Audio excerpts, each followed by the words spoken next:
shout out to Ben Stiller for pushing back on this. So, if you read this, you would probably, if you're not black, you won't necessarily see how racist this headline is. So this headline comes from Variety, where they are saying that Sinners is not profitable yet. Now, it made $61 million. I believe the projection was about $30 million. It made 61, it doubled expectations, right? Why is that not the headline? Why? Well, I know why, but so it made $61 million globally, and Variety decided to push this headline, it's not profitable yet.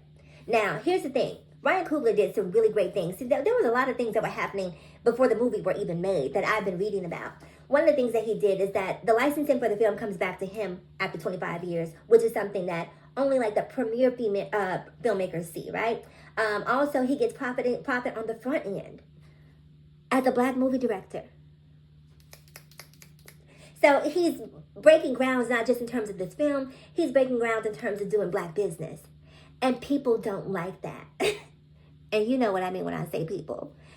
So here they go writing this headline, which makes no sense to me because the budget for the movie was $90 million, right? It made $61 million. That means we have a $29 million gap until the point that this movie becomes profitable. Most movies, if you know anything about movies, typically fall off about 50% on their second weekend. This is why it's so important for you guys to go out there during the opening weekend.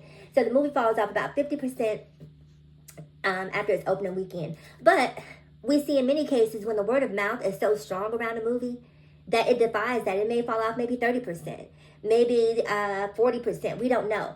But either way it goes, more than likely by this week, the entire budget for the film will be recouped. The entire budget. So to say or to imply that it has a long way to go before profitability is just completely asinine, racist, and ridiculous to me.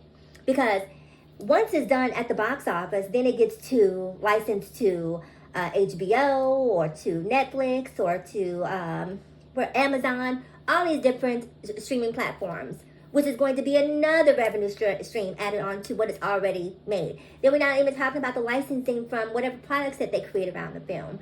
The movie is going to make a profit. That's just end of story. So I believe that this headline of being a long way from making a profit is just completely and utterly reckless. And it shows that people are uncomfortable with black excellence to me.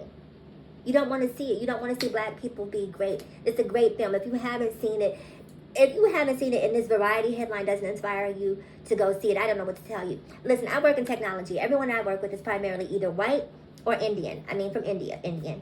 And everyone at my job was talking about the movie, right?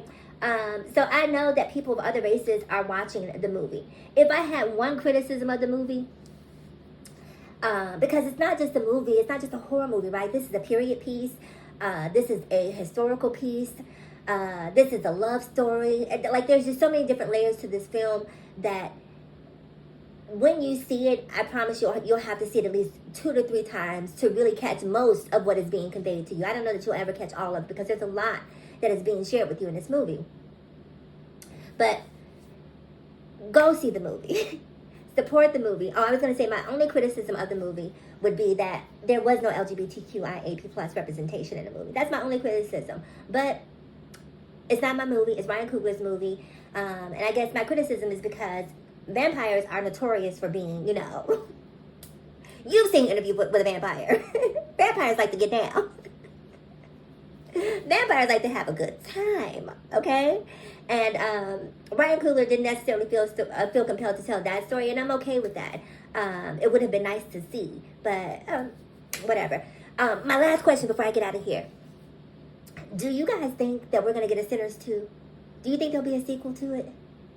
Like, I think that there were so many opportunities for a part 2, but then I get nervous, right? Because trying to follow up with Sinners 2 and make it equal or greater than Sinners 1 is going to be an astronomical feat. But I will go see it anyway. Because there were some things that happened towards the end, like when he was about to grab the baby and not grab the baby. It seems like he was fighting, transitioning over, and I was saying, oh, maybe he didn't. Maybe he did. Maybe he didn't. If you've seen the movie, you know what I'm talking about. But go see that movie. Okay? And Variety. How is your name Variety, but you don't like Variety? is your name Variety? But clearly, you have an issue with variety. I'll see you guys in the next video. Bye.